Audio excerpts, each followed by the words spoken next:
Hi, and welcome back to my channel. I'm Terri Hansen-Mead, and I am super excited about episode 2 because episode 1 was really stressful to record.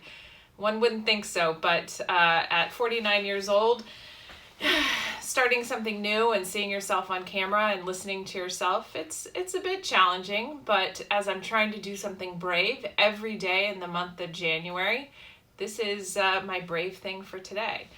As for my brave thing yesterday, well, I took my second child, Ray, and producer. Surprised they're not waving.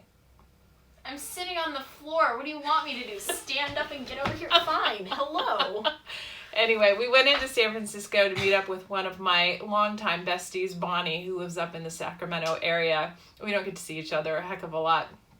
Anyway, I have never taken my kids on the cable car in San Francisco, which is truly a horrible parenting decision over here. Actually, it's embarrassing, and it was largely because of logistics. I didn't know where to buy tickets. I didn't know how to stand in line. I know that seems silly, and so yesterday, after we got some coffee and some macarons from the Nordstrom City Center and took a trip to the NARS counter at Nordstrom so I could get some beautiful new makeup, we went and Ray and I stood in line while Bonnie got tickets, and we jumped on a cable car. And we even got to stand in the back with this fabulous guy named Ron. And I have his whole life story because that's pretty much what I figure out from people very, very quickly. And we got to stand on the back, and it was a gorgeous day in San Francisco. Got some really, really pretty pictures. And Ray, what'd you think? It was pretty rad. It felt like a roller coaster when we were going down the hills. Yeah, and I feel bad that my 18-year-old son has not yet been on a cable car, but we'll rectify that soon. And I know that sounds silly that would be something that I would consider to be a brave thing to do, but I don't like feeling uncomfortable. I don't like feeling embarrassed. I don't like to really ask for help. And so this is one of those things that the three of us teamed up together to make happen, and it was super fun. It was a great day, and I was also reminded of how important it is for those of us who don't necessarily get out much to see our friends, to spend time with friends, because I met Bonnie in college my senior year back in 1991 or 1992. And while Ray got pretty bored with some of our reminiscing. I had no idea who you were talking about. Well, wasn't it fun to listen to the story about how I got us kicked out of a bar in Modesto at my friend Beth's bachelorette party? That was entertaining. Yeah, well, that'll be a story for another day. I did set something on fire, and we did go racing out the back, but that was a long, long time ago, and it was a lot of fun. But doing something brave every single day, something brave to me, or doing something that I'm afraid of, might be very different from somebody else. Last week, I went to a cardio tennis. I play tennis. I'm trying to play a lot more tennis, actually.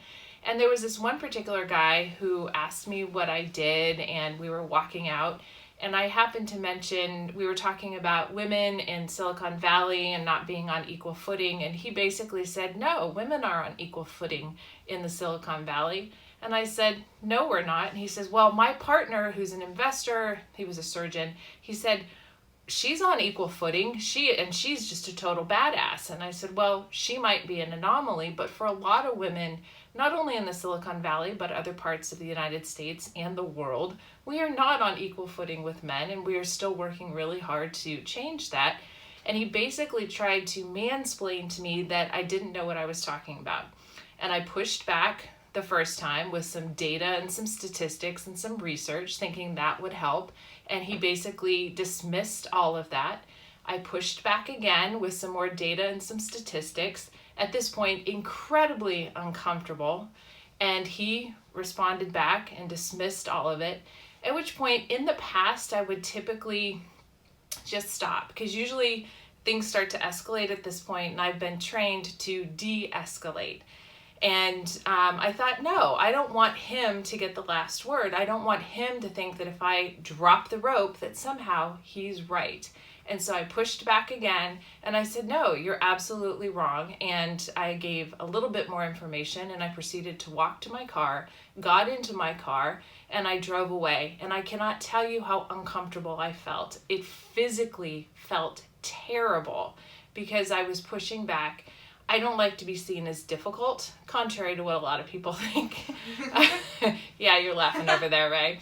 I don't like to be seen as difficult. I do like to be liked. In fact, I'm reading a book called The Likability Trap, and I'm trying to get better at getting past this need to be liked, because it doesn't really end up helping me, and it certainly doesn't help the people who are really, really important to me.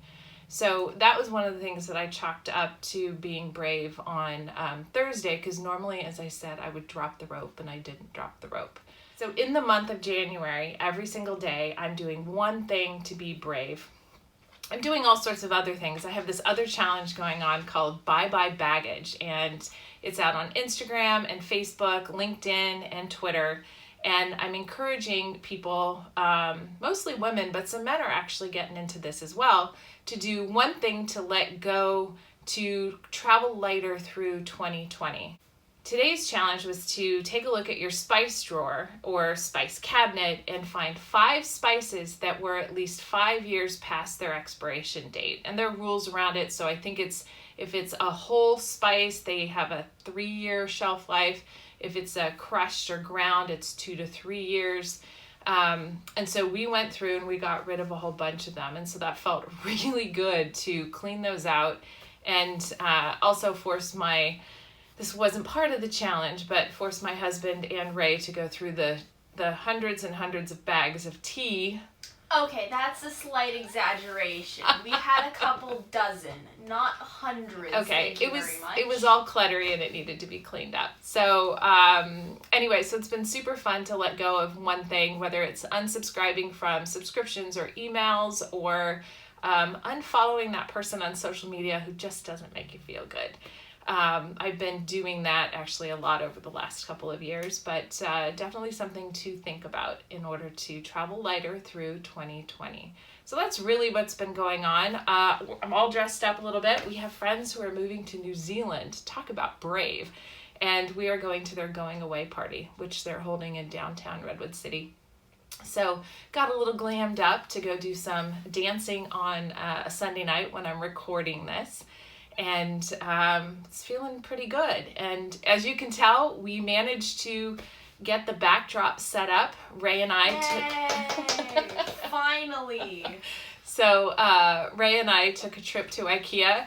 That was the brave thing of just the other day, is going to Ikea, because Ikea logistics, as you will find, logistics are a bit challenging for me. So if I don't know where to go and what to do, a lot of times that will hold me back from doing something.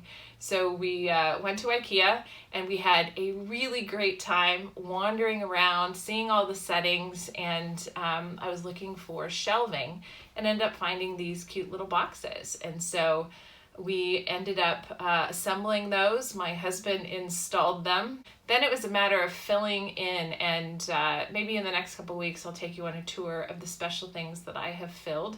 And we have a special challenge this week here in the Mead household, because we are going to be fostering a puppy for our neighbors for a week. That's going to be really interesting, and I will probably be spending a lot of time indoors. This week is full of challenges because my son Adam continues to be home from college, and he has 2 more weeks, and I think he's bored out of his mind. His job at Laser Quest isn't enough for him. Ray goes back to school, and he needs to be back at school with more to do. But with all of that, I need to get going. There are more cocktails in my future and some celebration as we tearfully say goodbye to some friends as they're off to New Zealand. Thank you for watching. Thank you for subscribing, and feel free to let me know what you're doing every day to be brave this month of January, or, any other time. Until next week, let go of perfection, take some risks, and above all, have fun.